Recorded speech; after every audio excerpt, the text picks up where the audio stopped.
नमस्कार शेतकरी मित्रांनो, मी प्रवीण राजमाने आपलं सर्वांचं कृषी मित्र प्रवीण या युट्यूब चॅनलमध्ये सहर्ष स्वागत करतो।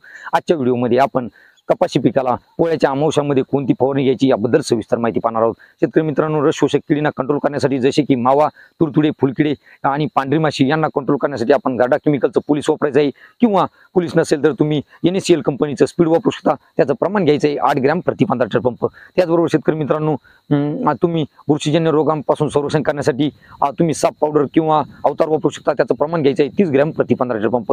सततचा पाऊस पडत आहे त्यामुळे बुरशीनाशक वापरणं अनिवार्य आहे। त्याचबरोबर तुम्ही जे काही अमावस्याच्या रात्री बोंडअळीचा पतंग अंडी घालण्याचं काम करत असतो, त्या अंडीचा समूळ नाश करण्यासाठी तुम्ही प्रोपेक्स सुपर 30 ml प्रति 15 लिटर पंप वापरू शकता।